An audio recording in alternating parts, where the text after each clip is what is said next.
A'udhu billahi minash shaitanir rajim. Bismillahir rahmanir rahim. Assalamu alaikum wa rahmatullahi ta'ala wa barakatuhu. How about sisters? I think we can do better than that. Assalamu alaikum. It's so great to be here. It is an honor. I am humbled to be given the opportunity to share this platform with truly superstars in the Islamic world. A lot of people were in awe when they saw the list, just like I was, of the speakers. And when I say I am humbled, truly I am, to have this opportunity. May Allah make it easy for all of us. To the organizers, One Ummah, may Allah bless you for organizing this event. It truly is a tremendous opportunity for all of us to come and gain knowledge. To the speakers who have spoken before me and those who are yet to speak, may Allah bless you in the best manner, and may this serve as a witness for you in the hereafter. My topic is, why am I in it? Tips for a lasting union. Obviously, peace and unity in the home is one of the most important areas where peace of mind begins. I grew up in a home where there was so much peace, so much comfort, and so much unity. Throughout my childhood, my parents, as far as I was concerned, never fought even once. That's what I believed. I never felt any tension, and neither did my brother. There was so much love everywhere. We had a lot of happiness. When we wake up in the morning, we pray together. We make their tea, we sit together and have morning tea together. In the late afternoon, we sit together and have afternoon tea together. We sing, we dance even with my mom, and my father will just look at us and watch us. But there really was so much love. My father behaved like a small boy when my mother traveled, a boy whose mother has gone away and goes into a depression. So there was so much love, and this is how I always imagined my own married life would be.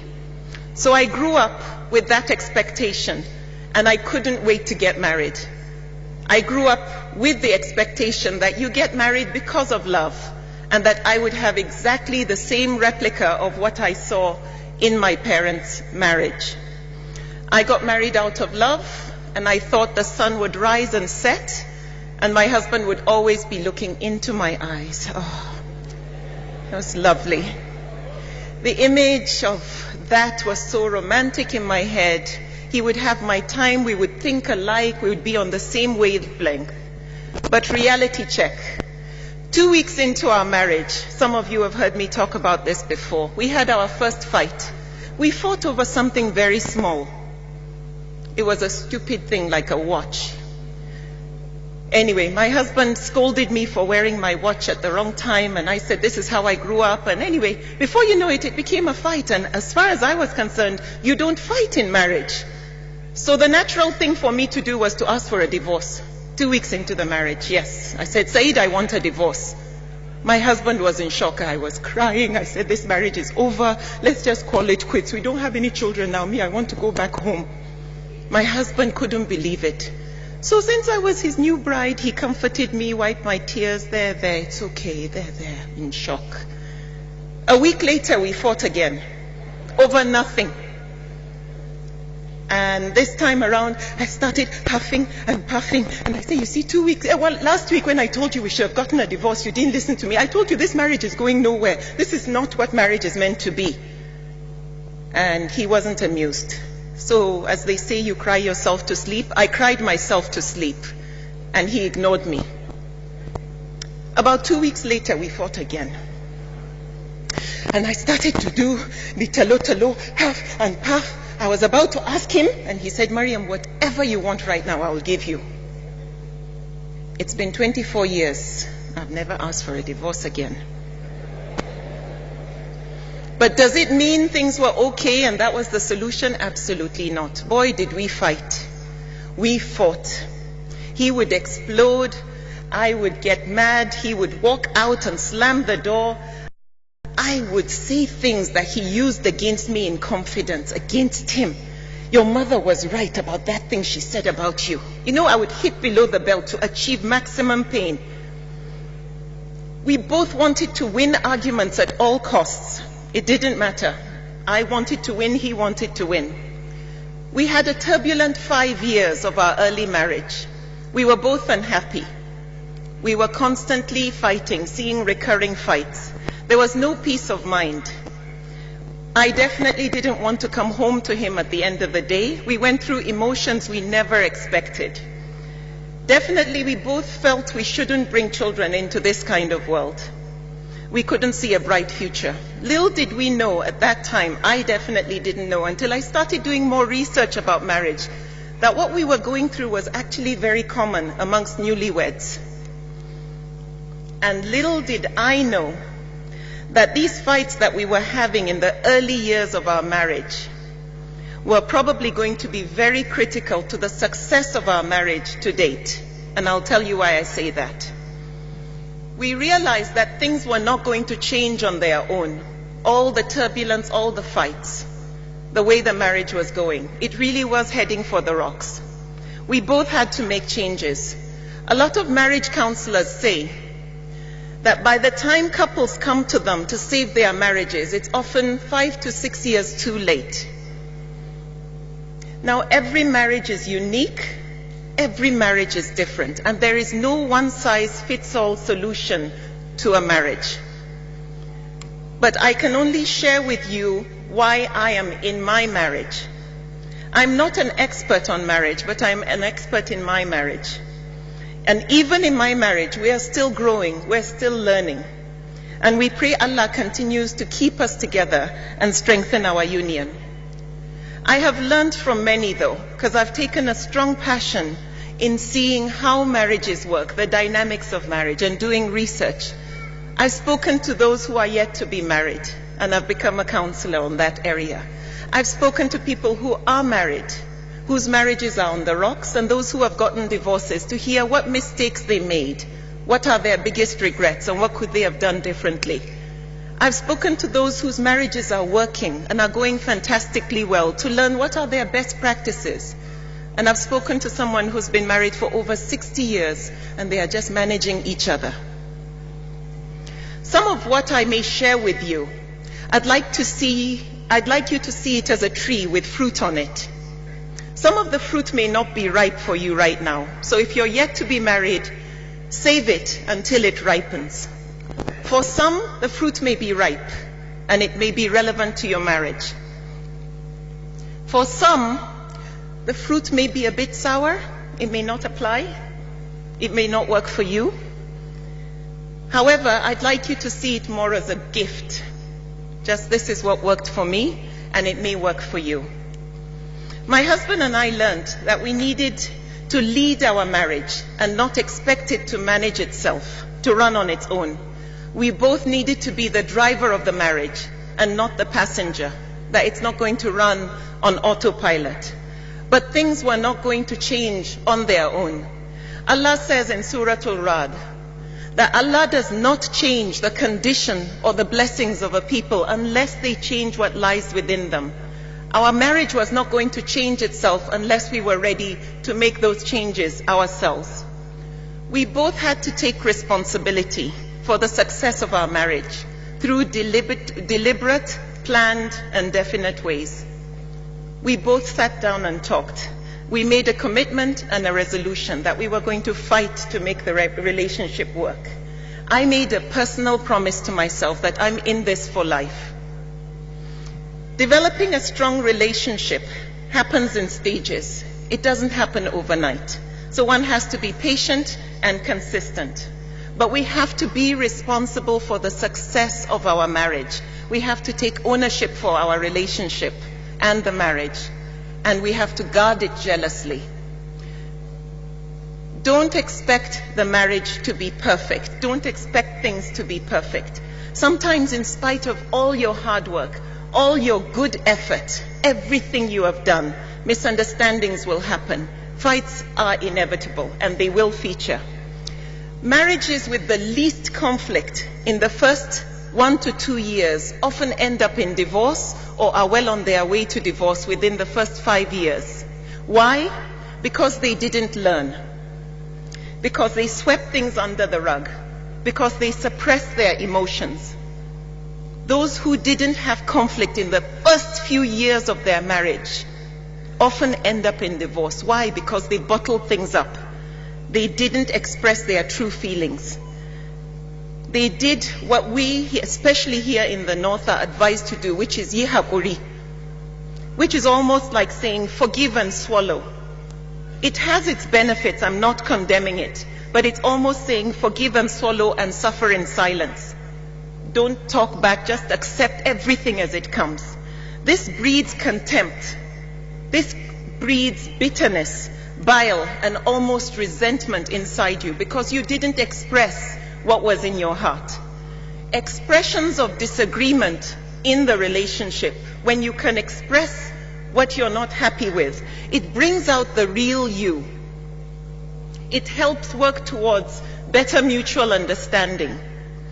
Even the wives of the Prophet ﷺ talked back and didn't hide when they were upset with him or when they disagreed with him. It was okay for them to express their disagreements and talk about it. But the key thing about disagreement, it's the how. A survey studied couples that had been married. Over 400 couples were surveyed. Couples that had been married. And they were surveyed in their first 5 years of marriage. And then again, the same couples were surveyed 25 years later. Over 70% of what they were fighting about in the first 5 years, they were still fighting about the same thing 25 years later. What was the difference between those whose marriages were still intact 25 years later and those that were not? It's how they fought. So the couples whose marriages survived, they were still fighting about the same thing 25 years later. But the how is what determined whether the marriage survived or not. It was the style of the fights.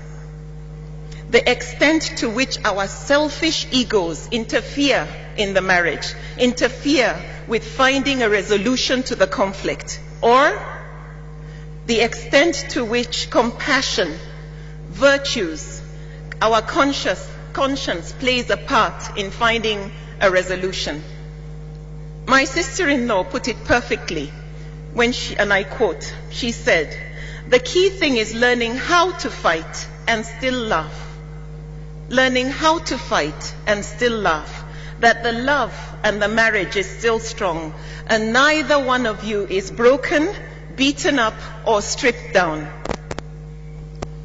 You find this example where the Prophet ﷺ said to Aisha, he could tell when she is angry with him and when she is not. And she asked him how. And he said that when she is happy with him, she would swear by saying, "I swear by the Lord of Muhammad." And when she is angry with him, she would swear by saying, "I swear by the Lord of Ibrahim." She told him he was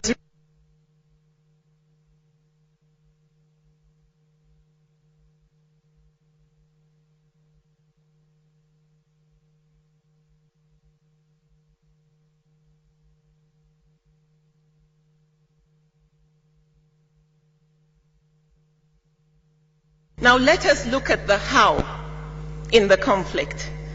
I call it the rules of engagement.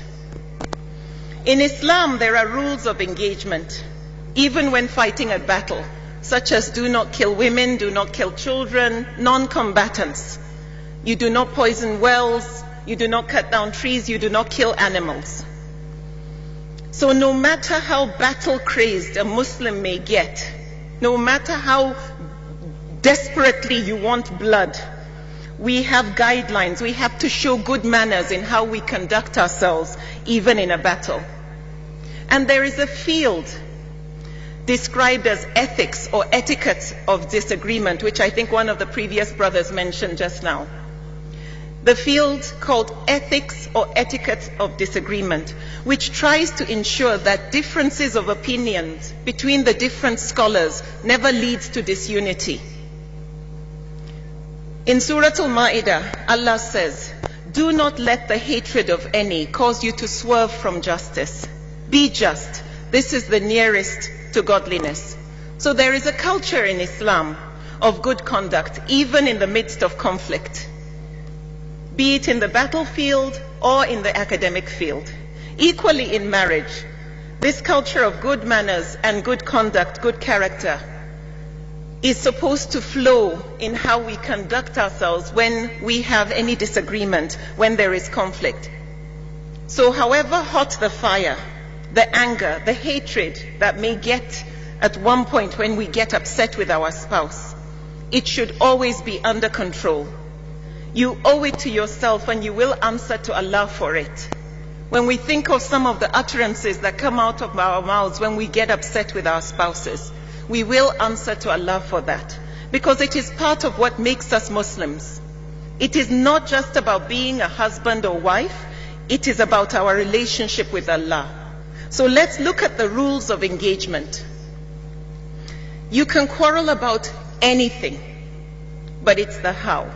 If I may borrow a quote from Bruce Lee's Enter the Dragon, where he says, it's the art of fighting without fighting. Over the years, I've learned to make an appointment to fight with my husband.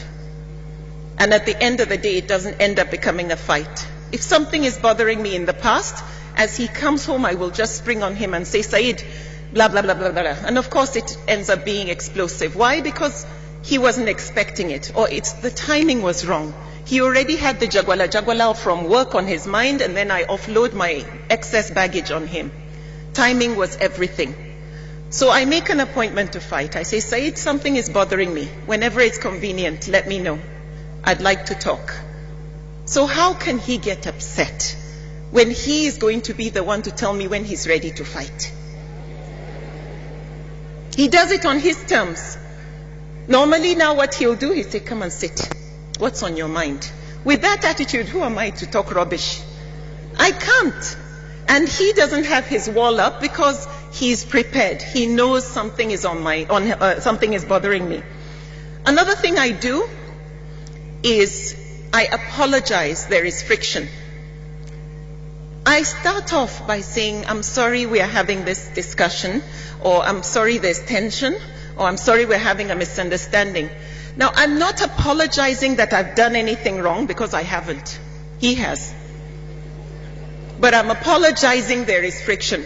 But that I am sorry we're having this discussion, has started to cool down the temperature. And often there's no temperature to cool down. Why? Because of the approach. Now, for some people, they will say, this one is Onyibo style. Me, I want to do zafi zafi. It's on my mind. I want to talk now. If that style works for both parties, because the key thing you have to remember, don't ever set a light in a petrol station. Take responsibility for when and where you choose to fight. Timing is everything. So you have to be sensible and responsible. I start off by addressing my faults. Why? Because I don't want you to point fingers at me. I want to take full responsibility. So I blame myself for where I have gone wrong. Be truthful. If you're looking for a resolution, you really have to look within. Do your soul searching. What did I do wrong?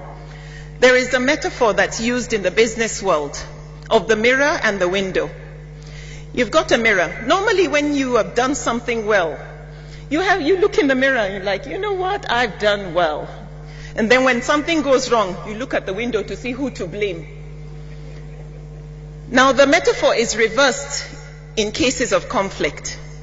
You are told when something goes wrong, look in the mirror and see what did I do to cause this situation. Then look through the window to see who to give credit to, like your spouse, and acknowledge their positive qualities. Never point fingers or make yourself look better when there is conflict or tension. Don't talk down, don't look down at your spouse. It's called the shaitan complex. Don't make yourself look better. Don't bring up mistakes from the past. If they're in the past and they've been addressed, put it back. Don't be one of those. I used to do that. But you know that last time on April 14th at around that 5 o'clock, 5:45 to be precise, when you did, and it's behind. Allah forgives those who forgives others. If resolution is your goal, why be hurtful, antagonistic, or malicious? Who wants to be married to a loser if you are determined to win at all costs? If you must win and make sure that your spouse loses, whether it's an argument or a discussion, then who wants to be married to a loser? Be careful about winning the debate and losing the heart of your spouse in the process. Don't ever mock your spouse, not their weaknesses, not their flaws. Don't mock them. What you focus on will grow. If you focus on their weaknesses, their faults, that's what will be magnified. If you highlight the negatives, it will grow. But the same thing applies. If you highlight the positive qualities of your spouse, it starts to get bigger because they become more conscious of those things. So what you focus on, if you're constantly negatively nagging about a negative behavior, those negative habits will grow. Don't go for sensitivities. Don't go for red buttons. Don't hit below the belt. Now, this is a word of caution, where how you act towards your spouse displays your contempt, your disrespect towards your spouse, the sarcasm in your voice when you speak to them, the bile, how disgusted you are with them. Sometimes you get violent, you hit your spouse, and this applies to both. When you hiss, you eye your spouse up and down. You condemn them.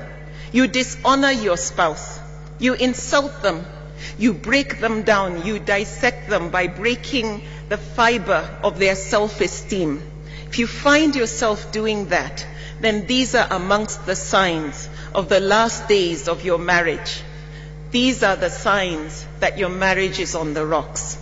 If you find yourself doing any of these things or feeling this way, let the alarm bells go off in your head that this marriage is in deep trouble and you need to do something, and something fast. As a Muslim, avoid this every way possible. It shouldn't be a part of you ever, not to anyone. Shouldn't to kids, not to a stranger, let alone your spouse. It's just simply un-Islamic. You wouldn't talk or behave like this to an employee, an employer, a parent, or a decent human being. So don't be afraid to quarrel, but be afraid to show disrespect. Be afraid to show contempt. Don't be afraid to fight, but be afraid to show that disrespect. Conflict does not destroy a marriage, but disrespect does. Bad adab, bad behavior in conflict does. It stays, it festers, it lingers long after the fight is over. It is what is difficult to forgive. The topic of what you fought about is long gone, but the manner you fought is what is left behind. The Prophet ﷺ said, the heart has been created in a way that it loves those who show kindness towards it and dislike those who cause it pain. Our heart has been created in a way that we love those who show kindness towards us and we dislike those who cause us pain. Why should we be the source of pain towards our spouse? And then our heart has been created in a way that we are going to reject that source of pain. Don't get tired of finding a resolution to that conflict. Don't get tired of finding a resolution to the problems in the marriage. Don't get tired of saying sorry. We don't get tired of saying sorry to Allah. Don't with people. If you delay saying sorry, you look weak. You lack courage. It makes you look small in the eyes of your spouse. And if you stop saying sorry, you look very arrogant and insensitive. A sincere sorry puts out the fire, but it has to be sincere. Make sure you don't repeat the same thing. Again, on the rules of engagement, never raise your voices or fight in front of your children. Inasmuch as I wished my parents had spoken to me about the reality that you do fight in marriage, I am glad I never knew that they fight. I wish I knew how to fight, but I'm glad I always felt there was so much love and happiness in our home. Quarrel with wisdom, be the mature one. Fight fair and return evil with good. Idfa billati hiya ahsanu. Allah says in Surah Al-Fusilat, repel wrongdoing with that which is better. Then verily, between whom and you there was animosity, will become as though a close friend. Again, another tip that worked for me, it may work for you. When I reached that point where I thought point of no return, desperation, I was ready to go home, in our 5th year of marriage, I called my mom, just out of desperation, and I said, look, I don't think this is working. And that was the first time I cried out for help. And I told her I never saw she and Baba fight, and I just didn't know what to do. She said, oh, we had our disagreements, but I just don't like conflict. So what I did is I wrote a letter to your father, because it was easier for me to write. It gave me a chance to pour my heart out and give him a chance to read the letter, digest it, and give me a response. Sometimes he would write back, sometimes he would sit me down and talk to me. So I was like, hey, I can write. So I wrote my first letter. It was 18 pages long. In short, I wrote a newspaper. I started that letter, my dearest Said, as I write this letter, I hate you from the bottom of my heart. You can imagine how that went. So since that ensued in a huge fight, I called my mother crying and told her it didn't work. After telling me how stupid I was to have done that, she said I was supposed to read the letter and look at it the way Said would look at it when he's reading the letter.